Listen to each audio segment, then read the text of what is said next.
नमस्कार।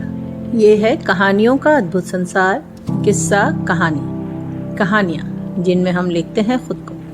मैं हूँ ममता सिंह देवा और आपको सुना रही हूँ अपना एक संस्मरण।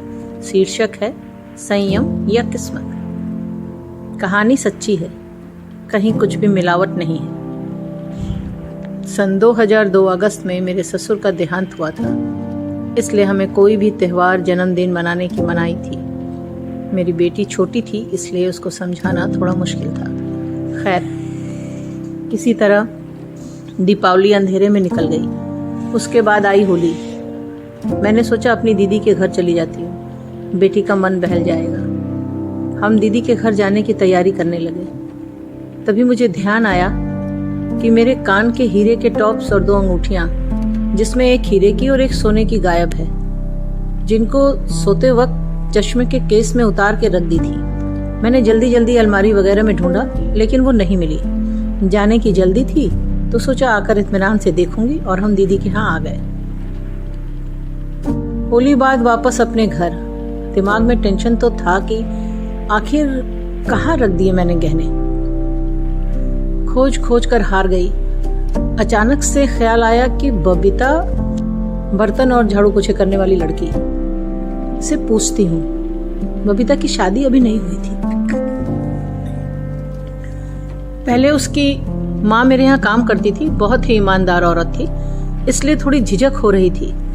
हिम्मत करके मैंने बबीता से पूछा, बबीता, तुमने मेरे कान के टॉप्स और 2 अंगूठियां तो नहीं देखी हैं? वहीं पलंग के बगल में रखी थी।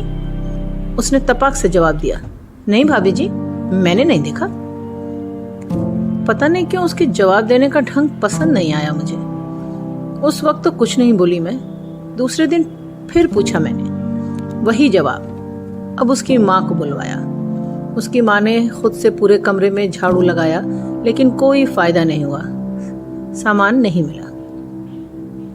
फिर उसकी माँ ने मुझसे बोला कि मैं अपने घर में खोजती हूँ, फिर आपको बताऊंगी। दूसरे दिन वो आई और बोली कि उसके घर में तो नहीं है।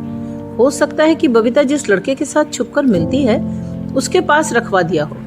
फिर बोली कि ये लड़की मेरे बस में तो है नहीं, अब आप ही किसी तरह उससे कबूलवाइए।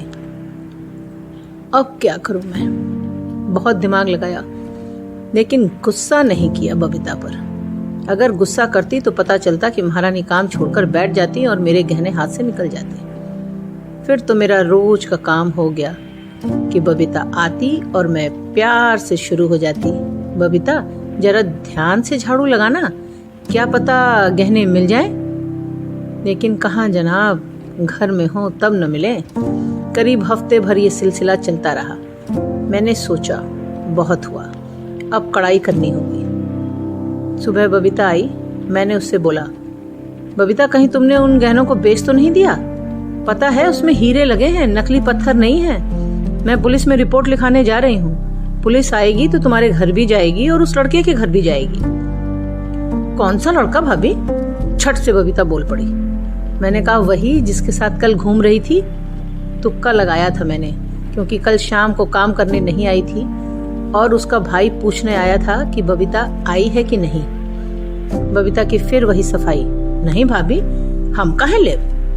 उस दिन शाम को बबीता आई और आते ही बोली, भाभी आज हम झाड़ू लगाते हैं। मैं बोली, रोज कौन लगाता है?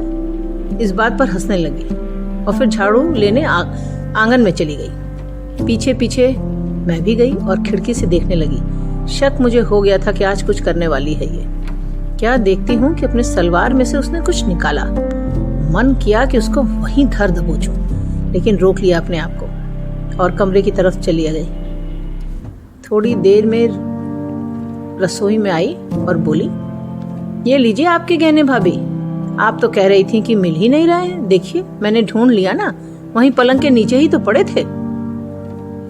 तुक्का काम कर गया था। उस लड़के के घर पुलिस न पहुंच जाए, इस डर से मेरे गहनों को मेरे हाथ में लाकर रख दिया था। देखा तो गहने पूरे थे, उन पर हरा रंग लगा था।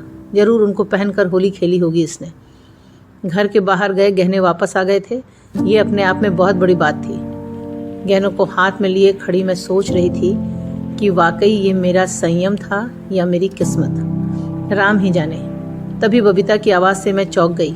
वह पूछ रही थी, भाभी चाय बनाऊं?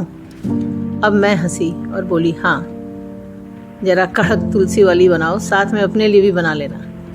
जिंदगी वापस अपने पुराने ढर्रे पर चल पड़ी थी। ये संस्मरण बस इतना ही। अभी आप सुन रहे थे मुझसे यानी ममता सिंह देवा की आवाज में मेरा संस्मरण संयम या किस्मत। ये है फलक का चैनल किस्सा कहानी। फिर मिलते हैं एक नई कहानी के साथ।